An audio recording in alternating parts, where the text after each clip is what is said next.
Welcome to Season 6 of Astounding Stories of Space and Time.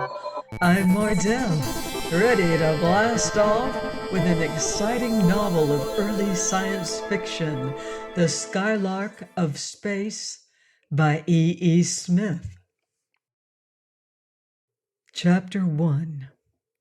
Petrified with astonishment, Richard Seaton stared after the copper steam bath, upon which, a moment before, he had been electrolyzing his solution of X, the unknown metal. As soon as he had removed the beaker with its precious contents, the heavy bath had jumped endwise from under his hand, as though it were alive. It had flown with terrific speed over the table, smashing a dozen reagent bottles on its way, and straight on out through the open window. Hastily setting the beaker down, he seized his binoculars and focused them upon the flying bath, which, now to the unaided vision, was merely a speck in the distance. Through the glass he saw that it did not fall to the ground, but continued on in a straight line, its rapidly diminishing size alone showing the enormous velocity at which it was moving. It grew smaller and smaller, and in a few seconds it disappeared. Slowly lowering the binoculars to his side, Seaton turned like a man in a trance. He stared dazedly, first at the litter of broken bottles covering the table, and then at the empty space under the hood, where the bath had stood for so many years. Aroused by the entrance of his laboratory helper, he silently motioned him to clean up the wreckage. "What happened, Doctor?" "Search me, Dan. I wish I knew myself," Seaton replied absently, lost in wonder at what he had just seen. Ferdinand Scott, a chemist from an adjoining laboratory, entered breezily. "Hello, Dickie. Thought I heard a rack. Good Lord, what have you been celebrating? Had an explosion?" Uh-uh. Seaton shook his head. "Something funny. Darn funny. I can tell you what happened, but that's all." He did so, and while he talked, he prowled about the big room, examining minutely every instrument, dial, meter, gauge, and indicator in the place. Scott's face showed in turn interest, surprise, and pitying alarm. "Dick, boy, I don't know why you wrecked the joint, and I don't know whether that yarn came out of a bottle or a needle, but believe me, it stinks. It's an honest-to-God, bottled-in, bond stinkeroo if I ever heard one. You better lay off the stuff, whatever it is." Seeing that Seaton was paying no attention to him, Scott left the room, shaking his head.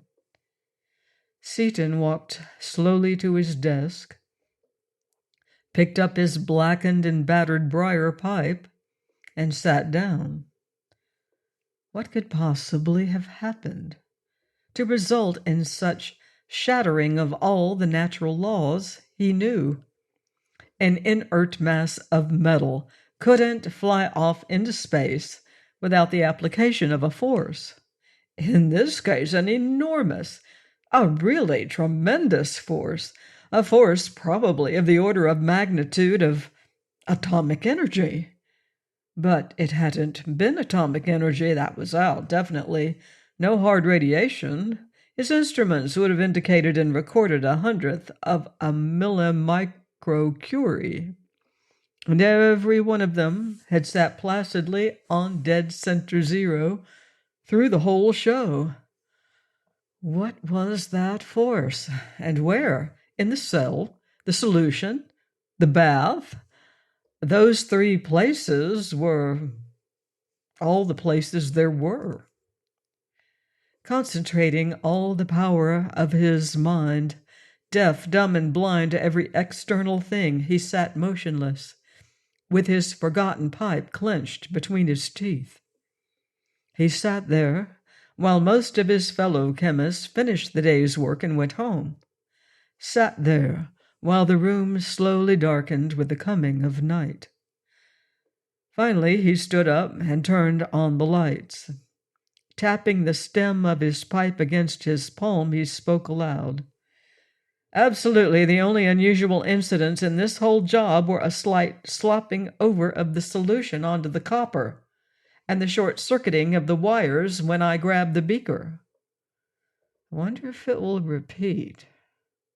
He took a piece of copper wire, dipped it into the solution of the mysterious metal.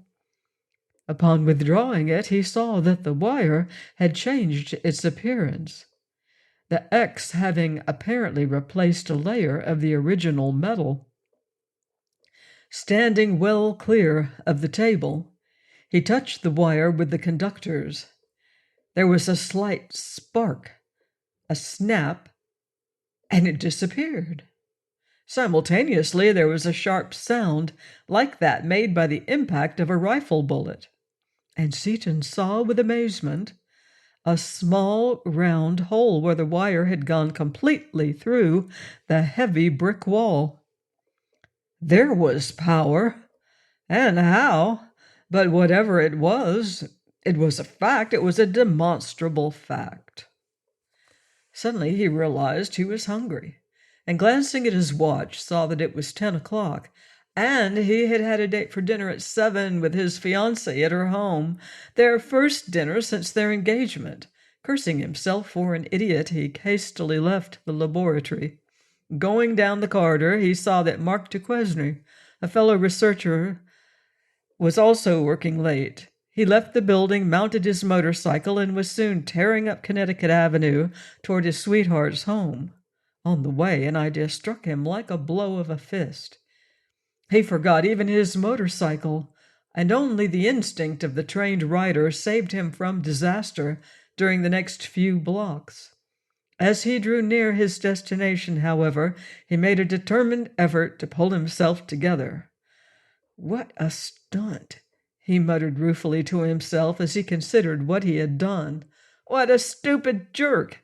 If she doesn't give me the bum's rush for this, I'll never do it again if I live to be 1,000,000 years old. Please join me next time for another exciting chapter in The Skylark of Space by E. Smith, here on Astounding Stories of Space and Time. Until then, watch the skies.